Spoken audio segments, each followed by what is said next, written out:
Berdasarkan Badan Pusat Statistik Indonesia, Indonesia selalu mengalami peningkatan jumlah penduduk.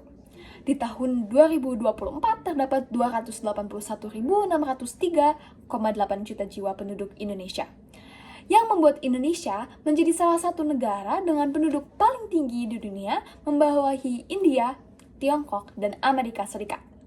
Dilihat dari 3 negara di atas Indonesia yang merupakan negara dengan ekonomi terkuat, Indonesia masih jauh berada di bawah mereka. Bukankah hal tersebut merupakan hal yang mengherankan, teman-teman? Seharusnya, dengan penduduk Indonesia yang tidak kalah banyak, Indonesia mampu menyusul dengan perekonomiannya.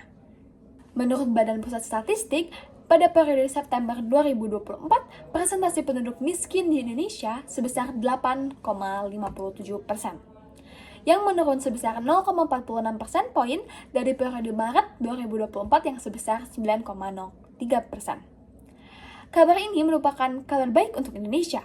Namun, sejatinya 24,06 juta jiwa di Indonesia masih mengalami kemiskinan.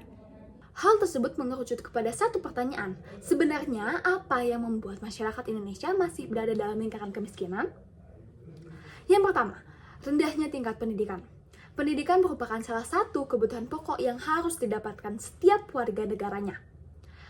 Pendidikan sangat diperlukan untuk kemajuan seseorang. Seseorang yang memiliki tingkat pendidikan yang rendah cenderung memiliki keterampilan, wawasan, dan pengetahuan yang kurang maksimal. Sehingga pada saat memasuki dunia kerja, masyarakat berpendidikan rendah cenderung tidak dapat bersaing dengan masyarakat yang mempunyai tingkat pendidikan di atasnya. Hal ini berdampak pada jenis pekerjaan yang akan didapat oleh mereka. Mereka cenderung mendapatkan pekerjaan seadanya. Kondisi tersebut menciptakan lingkaran yang tidak berujung yang menyebabkan generasi selanjutnya tidak cukup mengenyam pendidikan dan keluar dari lingkaran kemiskinan. Selanjutnya, yang kedua adalah terbatasnya lapangan pekerjaan.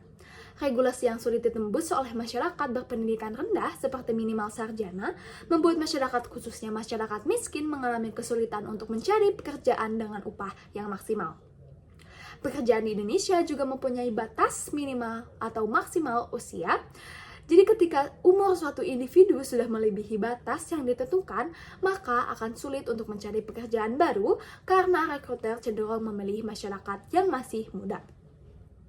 Sehingga mereka tidak mampu atau tidak mempunyai penghasilan untuk memenuhi kebutuhan hidupnya.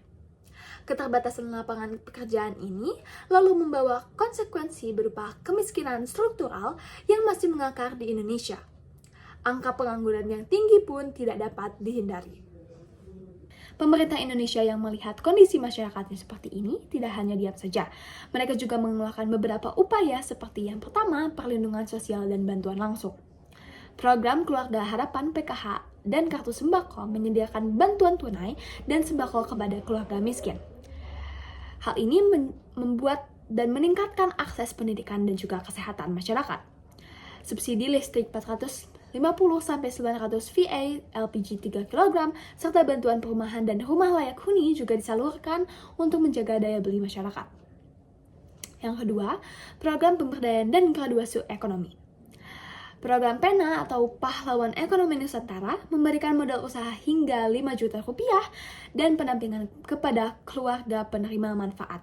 Dengan capaian graduasi mandiri bagi puluhan ribu keluarga hingga Maret 2024. Melalui UMKM juga, pemerintah mendorong pelatihan dan akses permodalan guna menciptakan usaha mandiri.